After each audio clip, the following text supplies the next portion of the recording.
Coming up on Look Today, GE pushes back the closing date for the Fort Edward plant. I've got details. And we've got an update on the new local ownership of the Queensberry Hotel in Glens Falls. More on that coming up.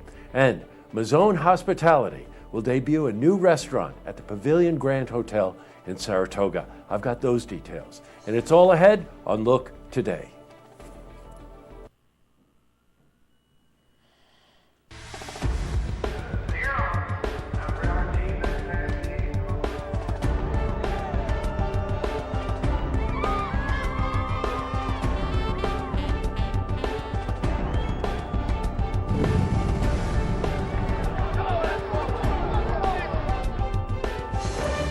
Welcome everyone, I'm J. Hood Jackson and this is Look Today.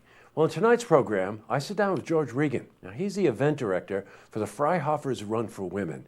And we're joined by Hannah Davidson. She's a runner in the event. And they're here to talk about the 5K all-women's race. And I also sit down with Dwayne Vaughn. He's the executive director of Weight House in Glens Falls to talk about the upcoming event, pizza, wings, and a basket of things. Plus, we have your weather for the Tri-North counties, but first, these headline stories.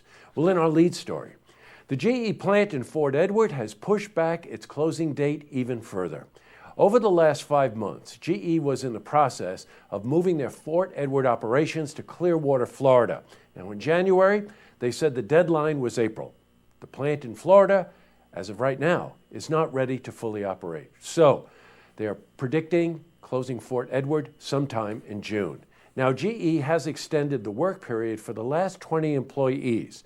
10 of them are in quality control, while the other 10 are working to close down the plant. Now, further progress will be made, and as soon as the Clearwater plant has fully tested their new equipment, they'll make the move. Now, we're going to keep you updated on this story as we gather more information. In other news, well, yesterday we covered the great announcement that the Queensberry Hotel in Glens Falls is back in the hands of local ownership.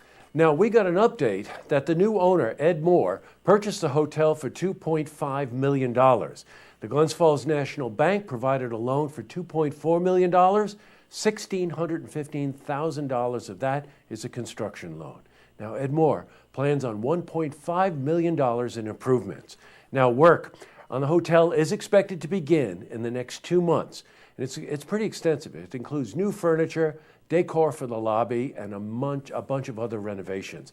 Now, we spoke with Ed Moore about this. The character is going to stay. Of course it has to.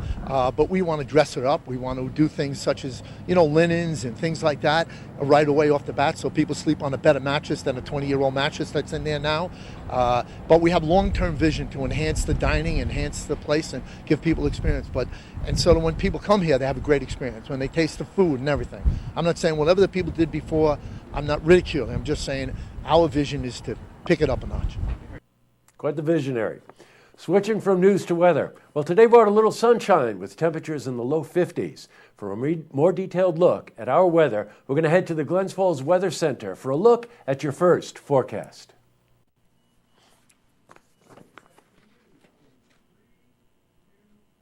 And back to the news.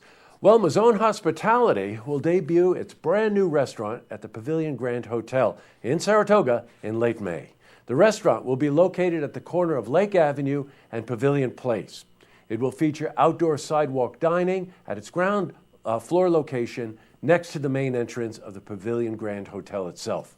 Now, in addition to the restaurant, Mazzone Hospitality will provide catering services to hotel guests and even rooftop events as well as private wedding dinners. And as you know, Mazzone Hospitality is involved in a number of first-class restaurants in our area. Well, in other news, there's one last story we unfortunately have to share with you. Gabrielle Parker, the 22-day-old baby that suffered life-threatening injuries, has passed away. The father, who is allegedly responsible for this, awaits grand jury trial. Now, we spoke with DA Kate Hogan about the tragedy. Obviously, the most biological, innate protective measure should be the parent to a child. Unfortunately, particularly in this county, we see many parents who go against that innate level of protection, and it can be caused by a number of different issues. But none of them are an excuse for what the conduct that we're seeing. Up next, I sit down with George Regan. He's the event director for the Freihofers Run for Women, and we're joined by Hannah Davidson. She's a competitive runner. And they're here to talk about the 5K all-women's race. Plus, I sit down with Dwayne Vaughn. He's the executive director of Weight House in Glens Falls. He's here to talk about upcoming event, pizza, wings, and basket of things. But first, if you see news happening, you want to share a story idea, how about join us for an interview? Give us a call on the hotline. The number is 798-8000.